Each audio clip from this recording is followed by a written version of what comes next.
¿Qué tal? ¿Cómo estás? Muy buenos días. Muy bien, lo mismo. Por ahí leen como al menos una primera cuestión general de este dato que comentábamos y qué sienten que se esconde precisamente cuando uno por ahí extrapola, si es que se puede, lo que está pasando con este rubro puntual y quizás lo piensa en un contexto más ampliado?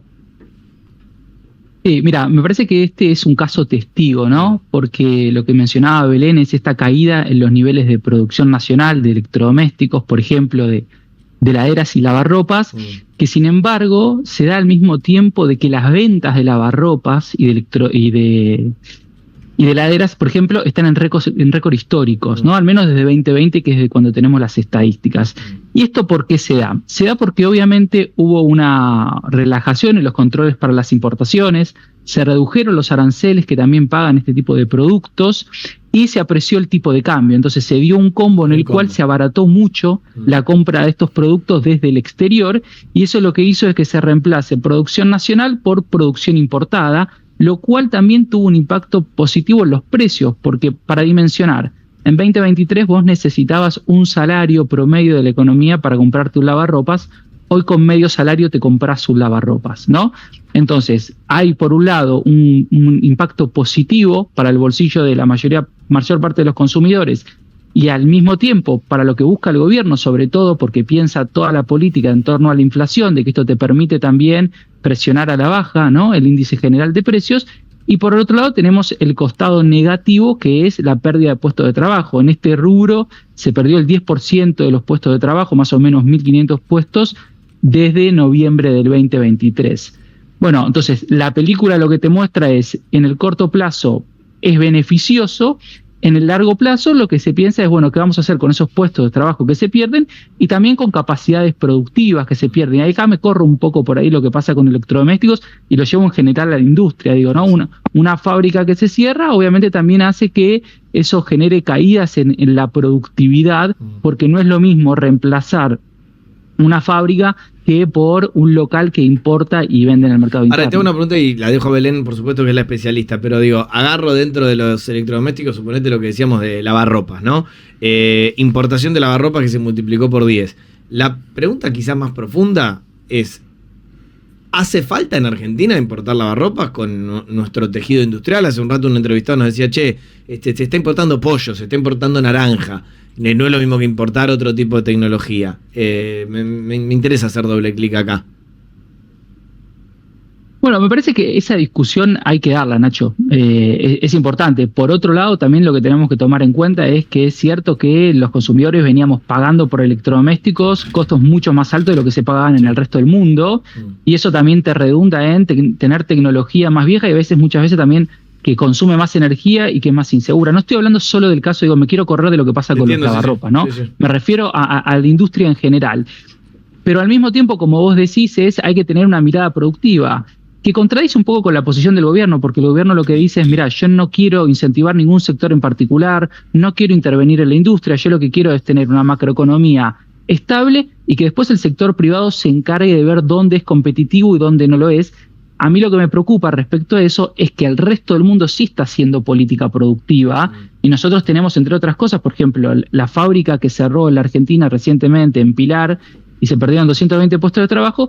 En la región, la principal fábrica de esa empresa queda en Brasil. Bueno, nosotros tenemos al lado una economía que es muy competitiva y que tiene políticas muy activas para su industria. Ya ha pasado a principios de los 2000 que muchas fábricas en la Argentina se desarmaban y se iban a Brasil por los incentivos fiscales y sobre todo también por el financiamiento. Digo, para dar un ejemplo, Brasil tiene el Banco Nacional de Desarrollo, que incentiva mucho y tiene muchas líneas y también tiene una burocracia muy preparada para saber poner muy bien lo que son palos y zanahorias, porque también en otras épocas de la Argentina se dieron muchos beneficios y después eso por ahí no redundaba en inversión, por ejemplo, en investigación, en desarrollo, o tratar de ser más productivos para que también la producción nacional sea más barata para los consumidores. Claudio, buen día, te saluda Belén Escobar. Más allá de las condiciones o las facilidades que está brindando el gobierno para poder importar y que esta situación se esté dando, te quería consultar qué estás viendo con relación al rol del tipo de cambio en este contexto.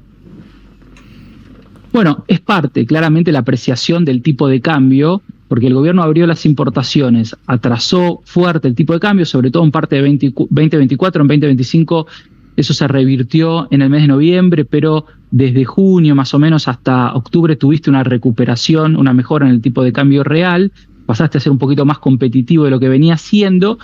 Esta apertura de las importaciones se dio con un tipo de cambio más atrasado y también sin cambios en la estructura tributaria de la Argentina. Entonces eso fue un combo letal para estas empresas. De un día para el otro le cambió muy rápido las reglas de juego y obviamente favoreció de vuelta esto. Bueno, es más fácil y más barato importar que producir en la Argentina. Y en ese contexto, ¿qué tan sostenible es mantener este esquema, teniendo en cuenta las dificultades que esto puede implicar en el sector laboral, como mencionabas recién? Bueno, obviamente tenés dos costados. Digo, porque tampoco tenemos, ¿no?, tantos dólares venimos... en Argentina. Digo, es complicado sostener este nivel de tipo de cambio atrasado. ¿Cómo estás viendo eso? Bueno, ahí está el punto, me parece interesante que mencionabas, Belén, ¿no? Porque obviamente lo primero que vemos es cómo impacta esto en el empleo en el corto plazo, cómo impacta también en el empleo en ciertas regiones de nuestro país, ¿no? Porque este cambio en la estructura productiva que quiere hacer el gobierno afecta sobre todo a los grandes conurbanos, el conurbano de Buenos Aires, Córdoba, Santa Fe. En Córdoba, por ejemplo, había mucha producción de electrodomésticos también, más allá, si nos vamos, por ejemplo, a lo que tiene que ver con aire acondicionados y con otras cosas de lo que está pasando en Tierra del Fuego, ¿no? Entonces, eso afecta en el corto plazo y también lo que tenemos que pensar y lo que vos pones arriba de la mesa es, bueno, ¿qué pasa con las divisas, ¿no? Los dólares que se necesitan para importar? Que de todas formas, también tenemos que tomar en cuenta que las empresas argentinas para producir necesitan que sea fácil importar y que puedan también mejorar, por ejemplo, con la importación de bienes de capital para ser más competitivos.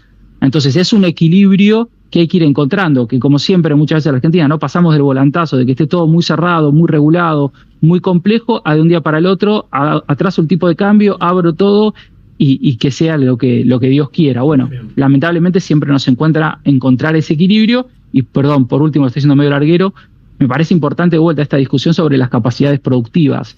Digo, vos es más fácil que a partir de la fabricación de un bien, un empresario se dé cuenta que también se le puede abrir otro mercado, mismo para exportar al resto de Latinoamérica, Uruguay, Paraguay, Chile, Bolivia, Perú, que si de vuelta, si simplemente lo que hacemos nosotros es comercializar bienes manufactureros, bienes industriales del resto del mundo. Bien, bien. Muy interesante este foco. Estamos tratando todos los días de hacer notas sobre la micro, en este caso, Claudio Caprarulo, economista y director de analíticas, sobre toda esta situación tan pero tan relevante. Claudio, gran abrazo y gracias.